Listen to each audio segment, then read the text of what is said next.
Hello and welcome to our webinar about NPQs with East Manchester Teaching School. The new NPQs are part of the golden thread of teacher education from being a trainee teacher through to early career teacher and then on to two different strands of NPQ. We have the specialist NPQs and they can be taken by people at any level.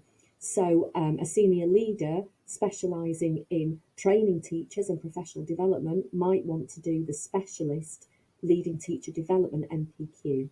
Equally, that NPQ can be undertaken by people who are supporting small groups of staff or trainee teachers within a subject area.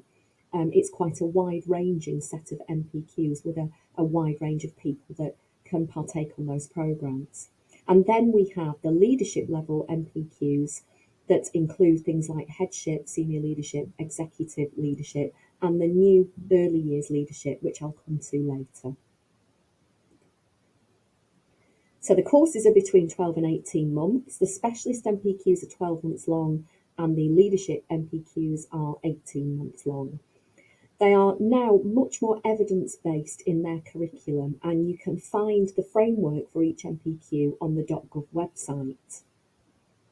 They help you to develop your existing knowledge and apply this to classroom level, to school level and to trust level as well.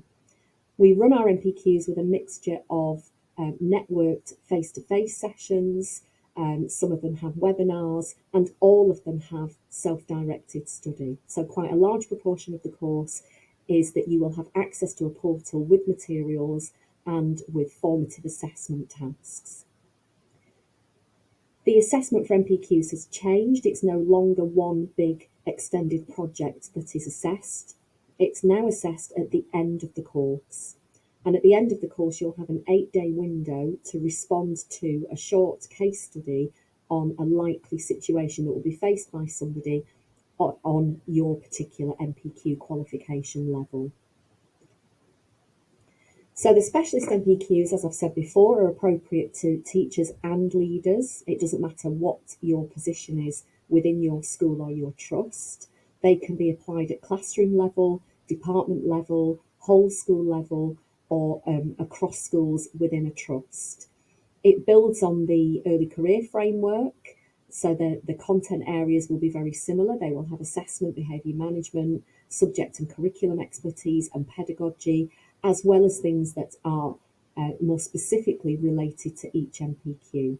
So our specialist NPQs are leading teacher development, leading behaviour and culture, leading teaching, and our new one added to the suite this year is leading literacy. So this just outlines what kind of course might be relevant to you. So reading this might help you to decide between things like leading teacher development or leading teacher, which is a question that we are often asked. So it's worth pausing the video to read through these bullet points now. But in summary, leading teacher development is about working with teachers on developing their classroom practice. So it might be that you are leading whole school professional development, or it might be that you're working with an early career teacher. You can also do this NPQ. Leading teaching is usually for people that have responsibility for an aspect of curriculum, whether that's leading a phase or leading a subject. Leading behaviour and culture, you'll notice at the bottom there's some information there that you don't need to hold QTS or QTLS. So that can be undertaken by people that aren't qualified teachers but might have some responsibility for culture and behaviour within their school. So they might be a pastoral lead or a high-level teaching assistant. We just need those people to get a teacher reference number from the Teacher Regulation Agency, and we can supply you with the details of how to do that. And then leading literacy is for people that lead on literacy within their schools, and that's both primary and secondary. This is what the modules might look like. So you can see here the breakdown of the 3 courses that we've run this year and the 3 different modules across the 12 months. And you'll see there that there are some commonalities between the programmes. So every programme has implementation at the heart of it because that's very important to making sure that any changes you're enacting have the best chance of success. And you'll see how there's a slight difference in the courses according to their focus. So, for example, in Module 3, Leading Teaching has got a module on adaptive teaching. You'll see that Leading Behaviour and Culture in Module 3 has complex behavioural needs. And so the modules are specifically designed for that particular NPQ, but there are core elements that run through all of them. And just a spotlight on leading literacy to give you an idea of what this might involve. There is information on the .gov website with the full breakdown of this course, but in essence, it's about developing language, so oracy, it's developing reading and developing writing. And then the three other domains that run through that are part of all the other programmes as well, because teaching, implementation and professional development are relevant to all NPQs. And then the spotlight on leading behaviour and culture is just to give you an idea of the kinds of people that might be able to do this particular NPQ. As I've said before, it's not just for qualified teachers. And then thinking about leadership, I've only included here senior leadership, headship, and the new NPQ programme on early years leadership. The NPQ EL is run nationally by UCL, and there is information on their website. So the senior leadership course and the headship course are similar in audience to the legacy NPQs. So it is for aspiring or new or existing senior leaders that want to enhance their skills, and the same with headship. And then the new early years leadership course, the modules are slightly different. So it's very like NPQ SL, but it's more specifically geared at those that are leading early years leadership, recognising that there are different needs for that type of leadership. So the first module runs throughout, which is about culture, professional development and implementation. Module 2 isn't in any of the other NPQs because it's about child development, curriculum, assessment and SEND. And there is also a module on organisational management. And again, if you look on the .gov website, you'll find the curriculum framework for early years leadership on there. So this is what the course looks like overall. There is an implementation project with UCL's NPQ running all the way through the programme. It isn't an assessed project. It's not like the old NPQs. You don't have to submit this at the end.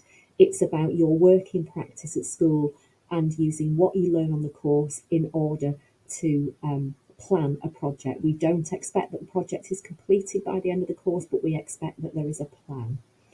You can see there it's divided into 3 modules, and there are different domain headings under each of those modules. As part of the course, you will complete an audit for each domain. That audit will tell you your strengths and the areas that you need to work on. And those areas can then be reflected on in the journal documents that are provided to you by UCL.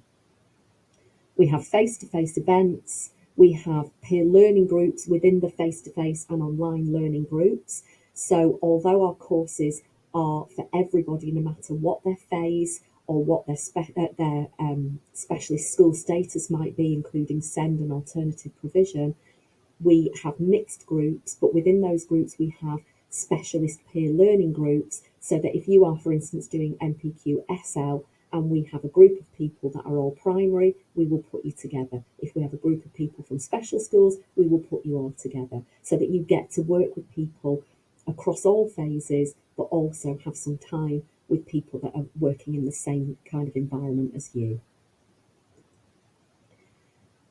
We think that the assessment is much more flexible and much more manageable than the legacy NPQs. To pass, to get to assessment, you have to engage with 90% of the course. So that 90% is your attendance at face-to-face events, it's completing your formative assessment tasks, it's having one line manager meeting per module. And we will give you a tracking document, Google form to fill out in order that we can track that for you. The final assessment is a short case study. The date set for that, the 8-day calendar window, is a national 8-day calendar window for every provider. You will be provided with a case study, a set of materials, and you will have to respond to that in 1,500 words. And again, we will give you guidance on what that assessment looks like whilst you are on the programme. So, how to apply? You need to register on the DFE registration portal and select UCL as your lead provider. Once you've done that, UCL will then send you with an application link that you need to complete, including the endorsement from your head teacher. We only need very simple information on that. It's a very quick process. We begin our courses towards the end of October, beginning of November, with a half-day induction conference where we will bring everybody together, and then you will start your individual NPQ sessions with your facilitators in about late November, early December. We will put the dates on our website as soon as they've been finalised. So thank you for listening. If you have any questions, please don't hesitate to contact us.